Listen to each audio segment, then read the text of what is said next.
try again try again try again mooy jéemaatal. Try to do that mooy jéema la def loolu. Try to understand jéema la comprendre, jéema la nand. Try again mooy jéemaatal. Make an effort wala do an effort mooy defal effort nag. Make an effort. Make mooy def, comme make bu ñu jëfandikoo ci ataaya wala ci omelette make la ñuy def la ñuy wax make an omelette wala make a tea. duñu wax cook omelette wala cook a tea.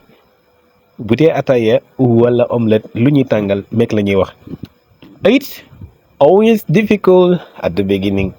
It's always difficult at the beginning ci anglais mooy loo gis rek day métti ci commencement ba la ci tàmbali ba. Keep struggling you will get it. Keep struggling you will get it. Keep mooy garder waaye keep struggling mooy tiyal rek mu dëgër wala continuer rek. You will get it mooy di nga ko am, maanaam dina ñëw. It will come, you will get it. Keep struggling. Better later than never. Better later than never mooy lan? mooy yéexee moo gën ñàkk a def. yéexee mbir moo gën ñàkk koo def. Better later than never. Better mooy gën. Good, better. It's your turn. Do all your best. It's your turn. Do all your best. sa tur ñëw na de, maanaam yow yaa war a def. jot na nag defal loo mën. Do all your best mooy defal yoom loo mën. You are on the right way. You are on the right way wala on the right track mooy tege nga si yoon wi, maanaam yaa ngi si yoon bi. You are on the right way. yaa ngi si yoon bi. wàccoo ko de, continuer rek. Go ahead, continue to do it. You will get it. It's not easy. It's not easy. nekkul lu yomb de. It's not easy mooy loolu yombul wala that's not easy. yombul de. It's easy mooy lu yomb na. That's easy loolu yomb na de. That's not easy loolu yombul. Don't say I can't. Don't say I can't. Don't say I can't mooy bul wax manuma. bul wax manuma de. bul wax manuma koo def. Don't say I can't do it. bul wax manuma koo def. Don't say mooy bul wax. It's your opportunity. It's your opportunity. It's your opportunity to get it. It's your opportunity to go mooy sa occasion la nag. sa occasion la de. am nga occasion de. It's your opportunity. Wow, that's opportunity. You will get it soon. You will get it soon. You will get it soon mooy léegi nga am ko. di nga ko am léegi. You will get it soon. Don't despair. You will get it soon. You will get it soon mooy léegi nga am ko mooy di nga ko am léegi. dina ñëw léegi. They said you can't. They said you can't. Wow.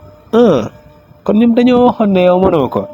They said you can't mooy dañoo wax ne mooy they said you can't mooy mënoo ko. You cannot.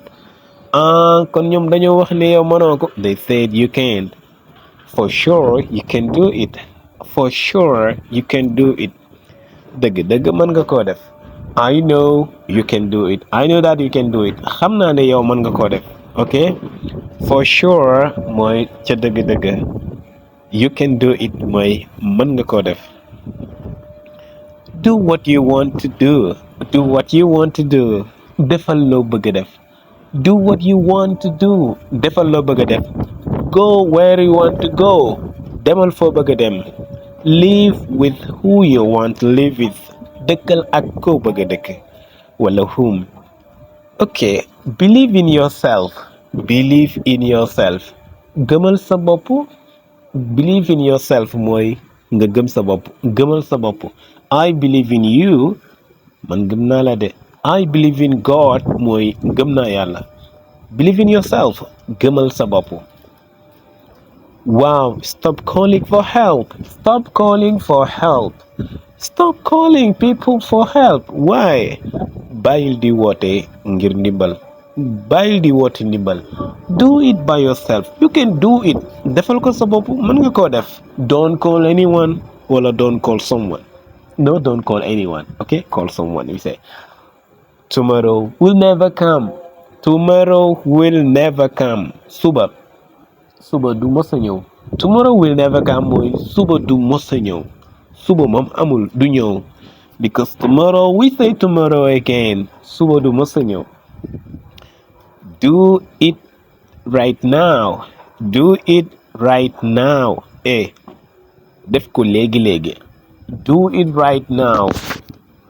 Def ko léegi léegi. Don't wait until tomorrow. Bul xaar ba suba. You can do it right now. Mën nga ko def léegi léegi. Your life is in your hands. Wala your life is in your hand. Your life is in your hands mooy sa dundu gi mi ngi ci say loxo de. Your life is in your hands. Bye bye.